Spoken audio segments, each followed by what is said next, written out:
One of the things that Halloween and Wicked Manners and all over America last night got us thinking.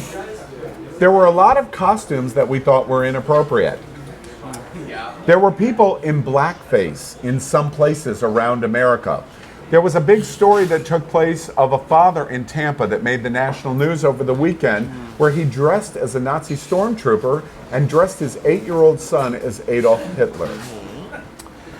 It's called cultural appropriateness. And we asked, does Halloween allow us in the gay community to exhibit insensitivity? What do you think? Does it? Costuming. It shouldn't. It shouldn't at all. Anybody walking around in blackface, let me just tell you right now, because it's a big deal with me on social media. I read the girls for this. Anybody walking around in blackface is a walking symbol of racism. Let me just put it out just right there. Point blank.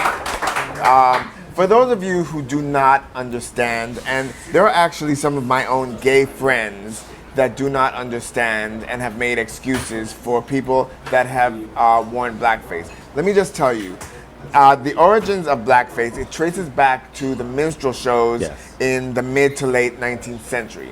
All right, white actors depicted plantation slaves, and not in a flattering way. Okay, it was reinforced. It reinforced the idea that blacks were subservient and less than whites.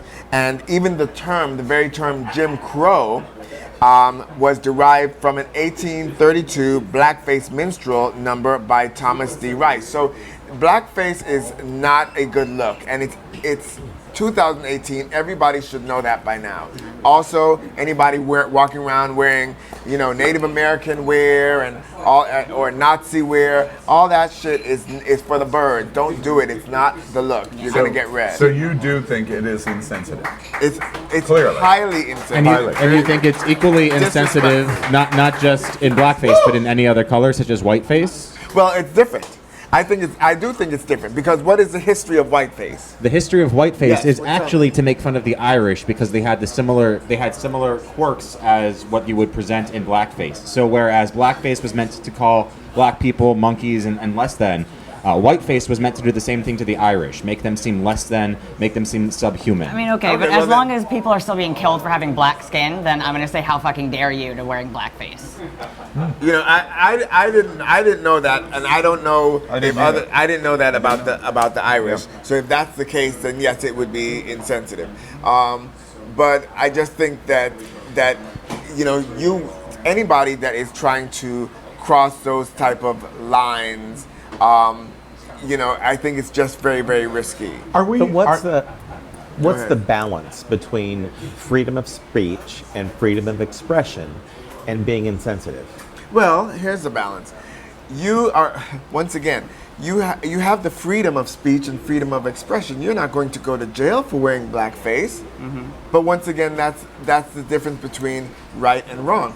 Just because something is free in this country doesn't mean it's free of consequence. That's a very interesting That's point. true. That's true. But again, what's the balance between somebody having a freedom of expression? Where's the balance? Is it if one person do you mean in terms of 500, political correctness? Is that what you're talking about? Maybe in terms of political correctness, where you might have 1 in 500 that expresses this, and then they're shouted down. Wait, I'm curious in terms of something that might wash over you. Last night, on our special for Wicked Manners, I was going to come in a blue blazer and a red tie and a Make America Great red hat. And after I watched that story of the father in Tampa of doing the stormtroopers, and I'm not making the comparison of that any way. I saw it. But I decided, no, I don't want to do that because it just felt inappropriate. And so I was self-censoring myself of going, I don't want to be insensitive to people that feel wearing the hat might be inappropriate. How does that wash over you? I agree with that. You need to personally own whether you're going to be sensitive to somebody else's feelings.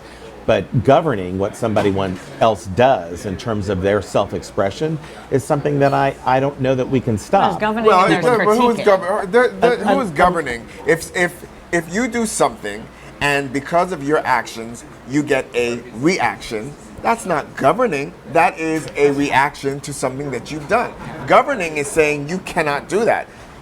Nobody is telling you you cannot do that. Yeah. But if you do something and you then, because of what you do, get a reaction that you don't like, you can't look at that and say, well, oh, girl, they're governing me. No, girl, they're letting you know they don't see it. Yeah. weren't you- Wait. There's political correctness and there's just You know, being an asshole. you have to understand, people have a right and a freedom of expression, but that goes both ways. It does. You have a right to do what you want to do, and people have a right to react. Guys, you'll have to forgive me. I want to end it there because I want to summarize.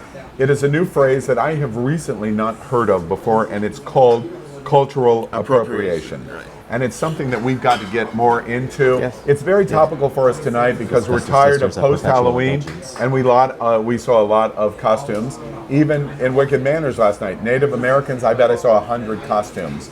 And I wondered how it would wash over the Miccosukee tribe and the Seminole tribe here that are just 30 minutes away of what they would have I thought actually about thought that. I saw somebody in blackface, but then I looked and it was actually a black person. So I didn't read. No, seriously. All right, that was a funny joke. Hey, by but the it's way. serious. Funny joke.